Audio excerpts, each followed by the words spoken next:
Hello everyone. Today we are going to study time and distance. Our topic is time and distance. So everyone know that time and distance are inversely proportional to each other.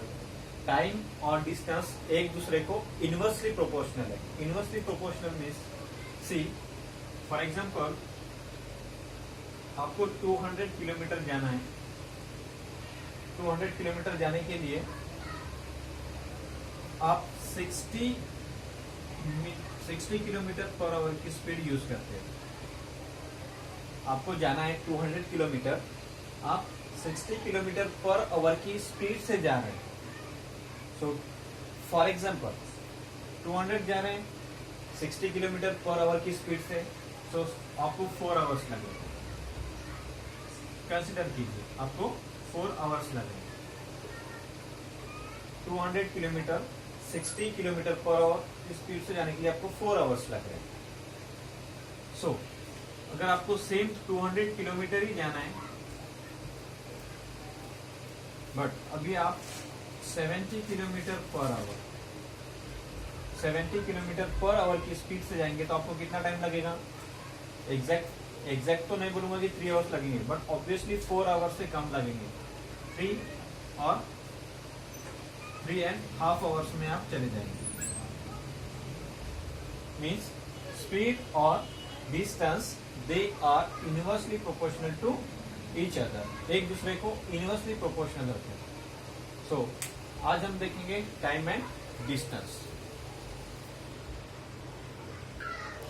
So before starting the numerical, there are some formulas to solve such type of questions. ऐसे question solve करने के लिए कुछ formulas हैं.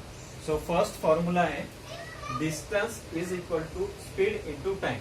Means आपको अगर distance calculate करना है तो आपको स्पीड पता होना चाहिए, आपको टाइम पता होना चाहिए. स्पीड और टाइम को मल्टीप्लाई करेंगे तो आपको डिस्टेंस मिल जाएगा. नेक्स्ट फॉर्मूला है speed. Speed is equal to, now see first formula क्या है? Distance is equal to speed into time. So हमको अभी स्पीड निकालना है. सो स्पीड के साथ टाइम मल्टीप्लाई में है. सो time multiply time opposite side जाकर क्या हो जाएगा? डिवाइड हो जाएगा. इसलिए स्पीड का फॉर्मूला क्या हो जाएगा? Speed is equal to distance upon time. Speed is equal to distance upon time. Next third formula है time. So time is equal to, now again time calculate करना है. सो टाइम के साथ स्पीड मल्टीप्लाइड है तो मल्टीप्लाइड स्पीड उधर जाकर क्या हो जाएगा? डिवाइड. सो टाइम का फॉर्मूला क्या हो जाएगा? Distance upon speed. So obviously अगर देखा जाए तो एक ही फॉर्मूला यहाँ पर है, distance is equal to speed into time. इस फॉर्मूले से ये दो फॉर्मूले क्रिएट हो रहे हैं. तो याद रहेगा distance is equal to speed into time. इसको शॉर्ट में क्या लिखते हैं? इसको शॉर्ट में लिखते हैं d is equal to speed into time. So जैसे हम जीएसटी बोलते हैं वैसे याद रखने के लिए DST यूज रहेगा. DST, d is equal to s into time means distance is equal to speed into time.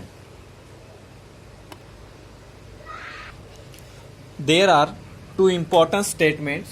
First one is x kilometer per hour is equal to x into 5/18 metre per second. First statement का meaning क्या है?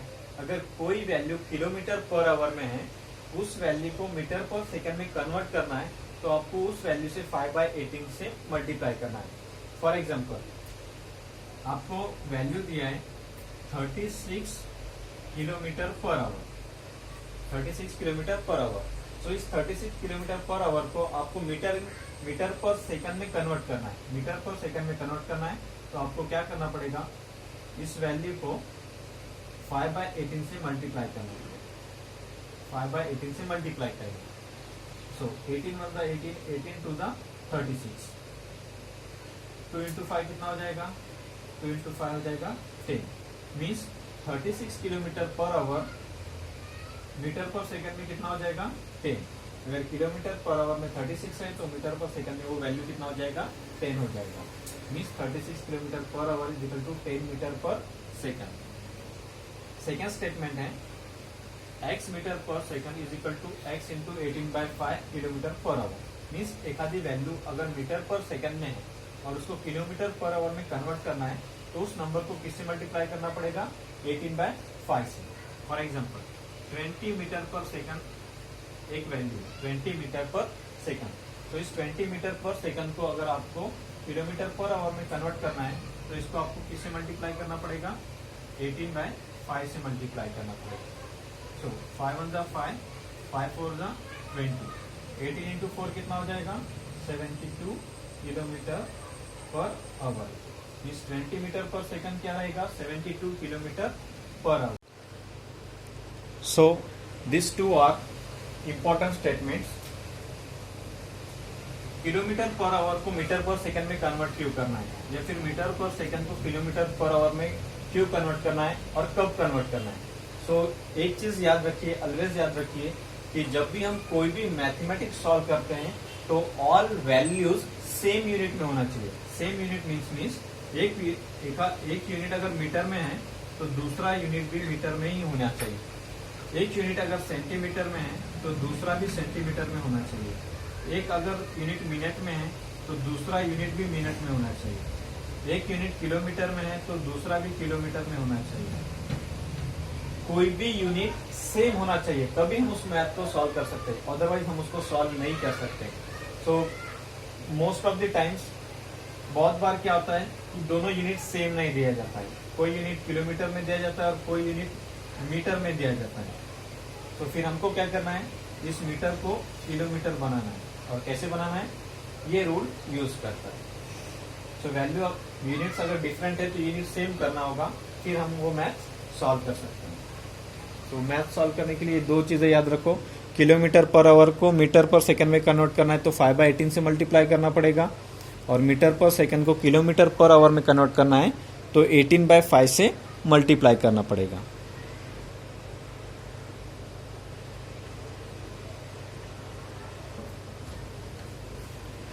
What is the question? A speed of 30.6 km per hour is the same as in meter per second. Speed 30.6 kilometre per our है, तो इसको क्या करना है, metre per second में कन्वर्ट करना है। सिंपल मीनिंग है, स्पीड को किलोमीटर पर आवर में दिया है और पूछा है मीटर पर सेकंड में वो स्पीड क्या रहेगी। So answer first write down, given speed is equal to 30.6 kilometre per hour. Metre per second में कन्वर्ट करना है तो क्या करना पड़ेगा, इसको 5/18 से मल्टीप्लाई करेंगे। जैसे इसको 5/18 से मल्टीप्लाई करेंगे वो वैल्यू कन्वर्ट हो जाएगी मीटर पर सेकंड में। सो 30.6 इंटू 5 को अगर मल्टीप्लाई किया तो ये हो जाएगा 153 अपॉन 18। सो 153 को 18 से डिवाइड करेंगे तो ये क्या हो जाएगा, 8.5 metre per second. So kilometre per our की स्पीड आप अगर आप मीटर में सेकंड में कन्वर्ट करेंगे तो वो कितना हो जाएगा, 8.5।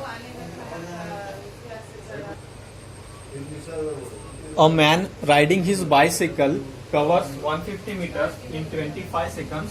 What is his speed in kilometer per hour? और मैन बाइसिकल से राइड कर रहा है, तो कितना कवर्स कर रहा है। अब देखिए यहाँ पे क्या होता है, वो बोलता नहीं कि आपको डिस्टेंस कौन सा और स्पीड कौन सा है और टाइम कौन सा है। हमको आइडेंटिफाई करना होता है वैल्यूज का कि डिस्टेंस कौन सा है, स्पीड कौन सा है और टाइम कौन सा है। सो मीटर और किलोमीटर ये यूनिट्स किसके हैं, ऑब्वियसली ये यूनिट डिस्टेंस के। तो जहाँ भी मीटर रहेगा वो डिस्टेंस रहेगा। तो यहाँ पे डिस्टेंस कितना है, distance is equal to 150 metres. Distance कितना है, 150 मीटर्स। सेकंड से सेकंड मीन्स ऑब्वियसली टाइम रहेगा, तो time is equal to 25 second. 25 second. What is his speed in kilometre per hour. Speed calculate करना है, बट स्पीड कहने चाहिए किलोमीटर पर आवर में, बट हमारे पास डिस्टेंस और स्पीड का फॉर्मूला क्या है, speed is equal to distance upon time. Speed is equal to क्या फॉर्मूला है, डिस्टेंस अपॉन स्पीड। डिस्टेंस कितना है, डिस्टेंस 150 है, स्पीड कितना है 25। 25 से 150 को डायरेक्ट डिवाइड होगा, 25 होगा 25, 25 6 160। सो स्पीड कितनी आ गई 6 metre per second. Metre per second में क्यों आया, क्योंकि डिस्टेंस का स्पीड मीटर था और टाइम का सेकंड, 6 मीटर पर सेकंड आ गया। बट उसने क्या बोला, what is his speed in kilometre per our. Kilometre per our में स्पीड कितना है, तो 6 मीटर पर सेकंड को हमको किलोमीटर पर आवर में कन्वर्ट करना है। तो 6 मीटर पर सेकंड को किलोमीटर पर आवर में कन्वर्ट करना है, तो हमको उसे किससे मल्टीप्लाई करना पड़ेगा, 18/5 से। जैसे ही 18/5 से मल्टीप्लाई करोगे वो वैल्यू कन्वर्ट हो जाएगी किलोमीटर पर आवर में। नाउ 18 इंटू 6 कितना होगा, 108 डिवाइडेड बाय 5। तो 5 से डिवाइड करेंगे तो कितना होगा, 5 to the 10, 5 1 the 5, remaining 3, 21.6 kilometre per our. जो स्पीड 6 मीटर पर सेकंड थी वो किलोमीटर पर आवर में कितना हो गया, 21.6। A bus covers a distance of 2924 kilometer in 43 hours. What is the speed of the bus? तो मैंने पहले ही बोला आपको कि आइडेंटिफाई करना है, कैसे करना है, डिस्टेंस टाइम स्पीड उसके यूनिट से। तो यहाँ पे किलोमीटर का यूनिट है, मीन्स ऑब्वियसली 2924 क्या है रहेगा, डिस्टेंस। तो डिस्टेंस कितना है, distance is equal to 2924 kilometre. Hours MS क्या रहेगा, ऑब्वियसली टाइम रहेगा। So time is equal to how much, 43 hours, 43 hours. What is the speed, speed का फॉर्मूला क्या है, speed is equal to distance upon time. Speed is equal to distance upon time. So distance is equal to how much, distance कितना दिया है, distance दिया है 2924। What is time, time दिया है 43। सो 2925 को आप 43 से डिवाइड करो, डायरेक्टली डिवाइड होगा उसको, डायरेक्टली 43 के टेबल में 2924 आएगा।